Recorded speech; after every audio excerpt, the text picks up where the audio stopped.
Nós estamos começando o programa Trocando Ideias. Este é o programa da Igreja Presbiteriana de Pinheiros, em São Paulo, uma igreja missionária, uma igreja bíblica, uma igreja que tem investido sua força, sua energia, seus recursos na plantação de novas igrejas, no avanço missionário.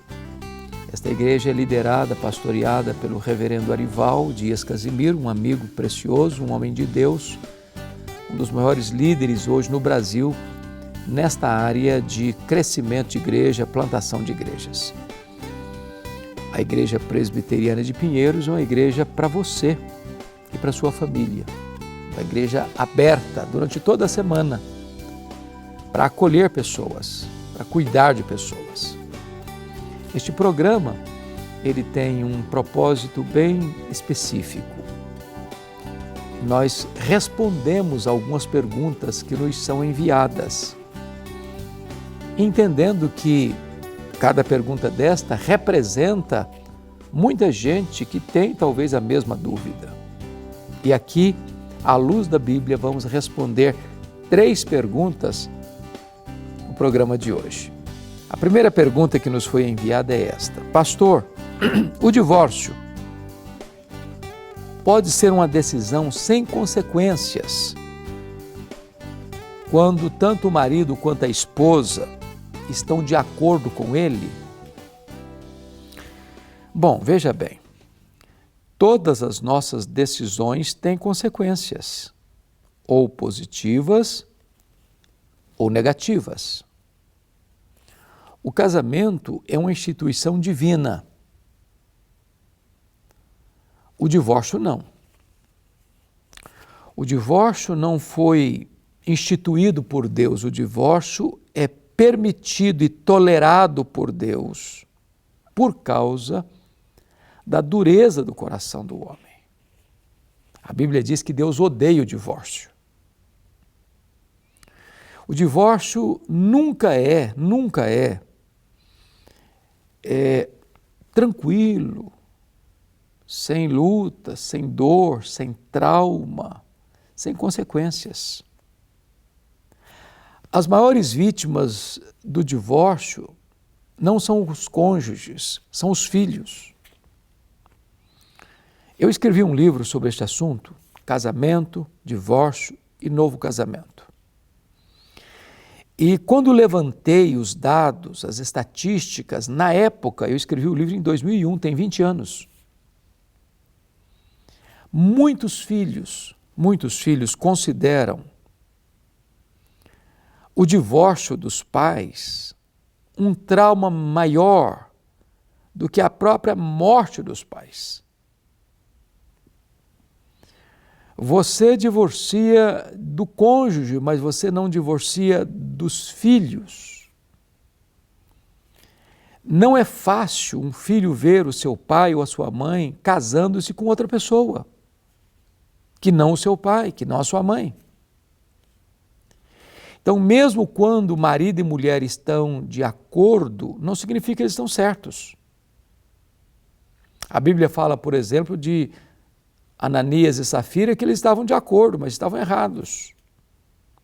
A solução para um casamento que está passando por lutas não é o divórcio, é o perdão, é a reconciliação, é o investimento na relação.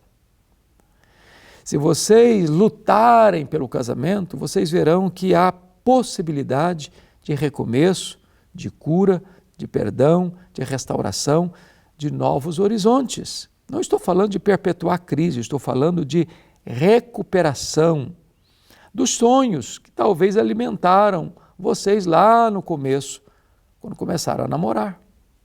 Então não pense em divorciar, pense em investir no casamento. Segunda pergunta: Pastor, o que a Bíblia quer dizer quando afirma que Jesus não teve por usurpação o ser igual a Deus?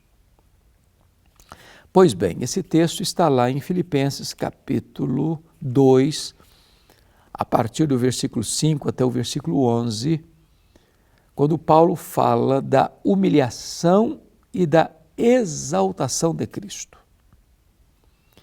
Paulo coloca esse texto dentro de um contexto de resolver problemas de relacionamento, por causa de orgulho, de soberba, de divisões,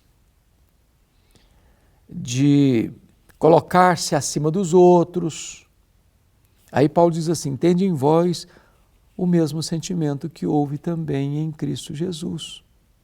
Porque ele, sendo Deus, não julgou como usurpação o ser igual a Deus, antes a si mesmo se esvaziou, assumindo a forma de servo, humilhando-se até a morte, e morte de cruz. Ora, quando Jesus se encarnou, ele abriu mão, não da sua divindade, ele continuou sendo Deus, mas da sua glória que tinha junto com o Pai, antes de haver o mundo criado. Portanto, o Senhor Jesus retrata aqui a disposição que ele tinha de autoesvaziamento, de humilhar-se a si mesmo, de abrir mão de direitos que ele tinha inerentemente como Deus que era, da mesma essência, da mesma substância do Pai, tendo os mesmos atributos do Pai, realizando as mesmas obras do Pai. Ele não julgou como usurpação ser igual a Deus. Se ele reivindicasse a sua divindade, claro, ele tinha pleno direito, ele era o próprio Deus. Mas ele abre mão da sua glória, do seu prestígio junto aos anjos, para vir a este mundo, vestir pele humana, calçar as sandálias da humildade, pisar o nosso chão, beber a nossa água, chorar a nossa lágrima, sentir a nossa dor e levar sobre si o nosso pecado. Está falando aí da humilhação de Cristo. Se você quer ter relacionamentos saudáveis, tenha o mesmo sentimento que houve também em Cristo Jesus. Ele se esvazia, mas é o Pai quem o exalta. E o exalta sobremaneira, acima de todo nome, para que o nome de Jesus se dobre todo o joelho, no céu, na terra, debaixo da terra, e toda língua confesse que Jesus Cristo é o Senhor, para a glória de Deus Pai. Quando você se humilha, o próprio Deus o exalta. Terceira pergunta. Pastor, como uma pessoa leiga e com pouco conhecimento pode interpretar a Bíblia? Bom, a Bíblia é inspirada pelo Espírito Santo e só quem possui a iluminação do Espírito Santo pode interpretá-la.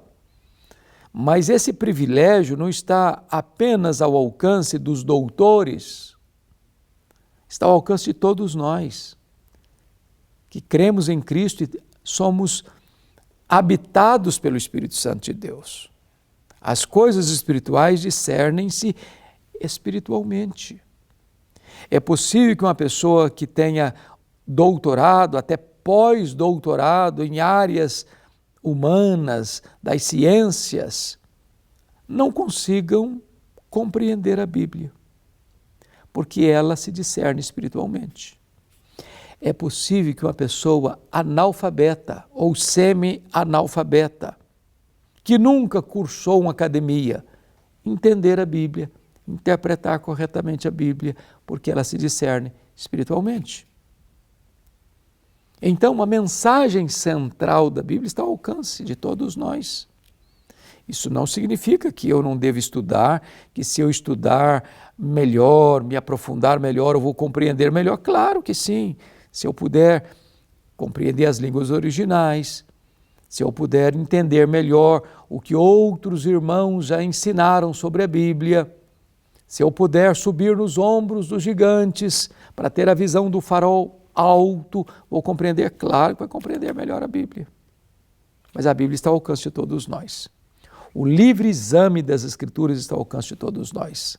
As regras de interpretação da Bíblia estão ao alcance de todos nós. A Bíblia interpreta a Bíblia. Um texto claro ajuda você a entender um texto obscuro. Não há contradição na Bíblia.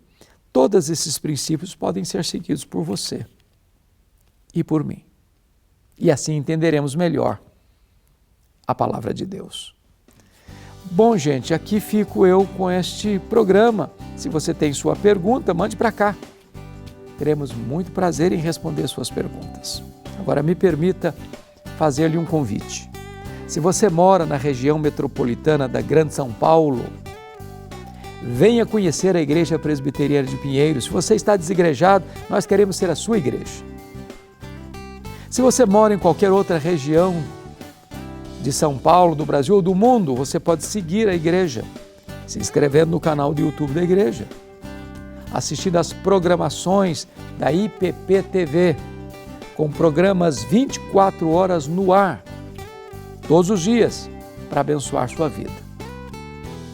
Nós gostaríamos que você viesse conhecer a igreja, porque a igreja está aberta de segunda a segunda, com programações maravilhosas. No domingo, temos 4 cultos, 2 escolas, a partir de 8 horas da manhã. Não precisa mais se inscrever para os cultos, viu? Pode vir, pode vir, pode vir. A igreja está de porta aberta para acolher você. Queremos ser uma bênção na sua vida. Queremos ajudar você nessa linda caminhada da vida cristã. Deixo aqui meu abraço a todos vocês e o meu convite para vocês participarem conosco do próximo programa. Um grande abraço e até lá, se Deus quiser.